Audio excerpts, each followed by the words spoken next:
Hello friends, welcome back. Hearty welcome to you. Let's look at this interesting example related to circles. As part of 9th or 10th grade syllabus, we have been given that PQ is a line segment and R is its midpoint. That means we have been given that PR equal to RQ.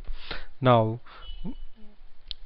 three semicircles are drawn, one with PR as diameter, another with RQ as diameter, and the other one with PQ as diameter. Now, suppose there exists a circle which will touch all the three semicircles, then can we prove that the radius of that radius of that circle is equal to 1/6 of the line segment, or nothing but PQ by 6. So first we have to identify how the circle will be which will touch all the three semicircles. Let's repeat again. We have been given that PQ is a line segment, R is its midpoint, so we know PR equal to RQ. Now, taking PR, RQ and PQ as diameters, three semicircle have been drawn. We have to prove that the radius of the circle which is touching all the three semicircles is equal to 1/6 of the line segment. So let's go ahead and try to fit in that circle which will touch all the three semicircles. Then we'll move forward from there. I try to just squeeze in the circle what we need. So this circle touches all the three semicircles. Now what we will do, we'll take PQ is equal to X. Then we know that the radius of the first semicircle is, we know that this is X by 4. Because total is X, we are dividing into two parts, so the radius will be X by 4 here. And also we know that the second semicircle also will have the same radius as X by 4. So we know X by 4 and X by 4.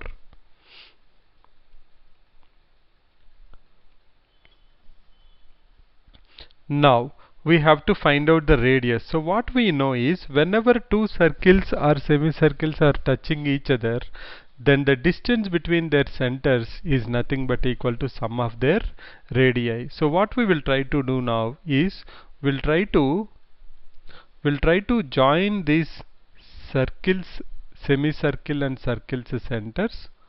So the first one will go like that, and the second one will start and go there, and the third one is like this. So this is the triangle what has been formed.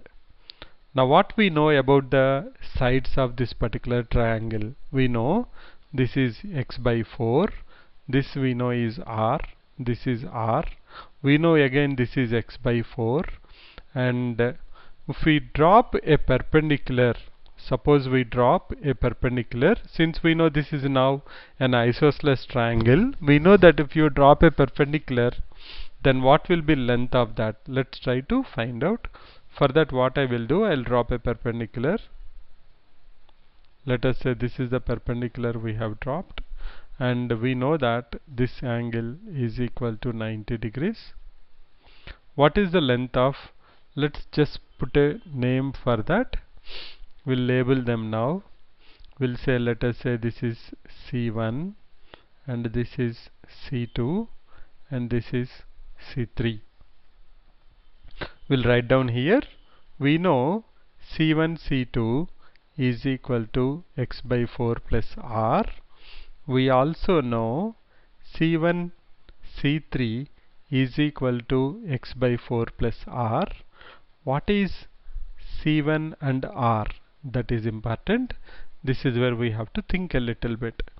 We want to have C1 and R, that's nothing but equal to, if you understand, the PR, that's nothing but radius of the big semicircle minus small r, that's nothing but equal to radius of the big semicircle. Big semicircle radius is X by 2 and minus r. What we are talking about is like this. We know that this total from R to this total is, we know that it is equal to X by 2, and we know this small part is equal to R. So whatever we want is nothing but equal to x by 2 minus r.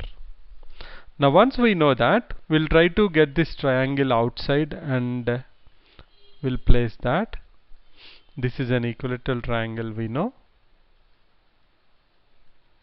And we can apply Pythagoras theorem now. Let us see. We know that x by 4 plus r, and we know altitude is nothing but x by 2 minus r. I will write down here. And we also know that this side is divided into two parts because it's isosceles triangle. So x by 4 is here. Now we can apply Pythagoras theorem and we can easily find out what is the value of r. So the approach what we have followed is, we know that the distance between two centers of the semicircular circles when they are touching with each other is nothing but equal to sum of their radii. And leveraging that, we were able to identify this isosceles triangle and we found the sides of the right angle triangle. So we can apply Pythagoras theorem and find out the value of r. So applying Pythagoras theorem, we have x by 4 plus r whole square is equal to x by 4 whole square plus x by 2 minus r whole square, or simply square of hypotenuse is equal to sum of squares of remaining two sides.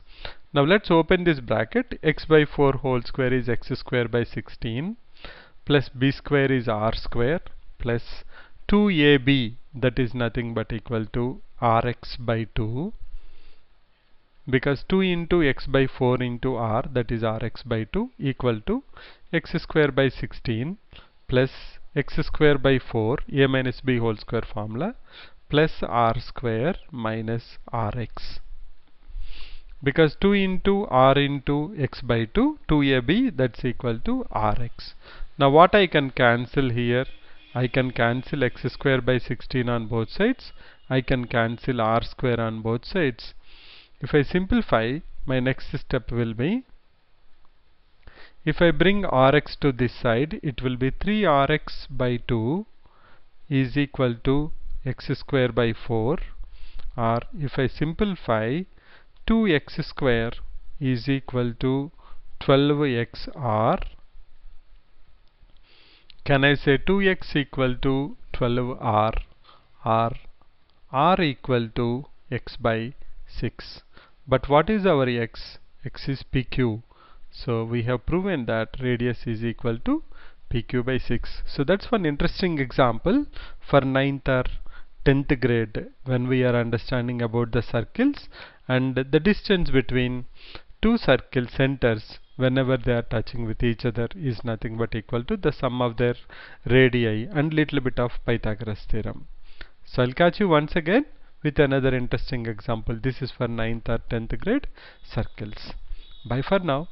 Thank you.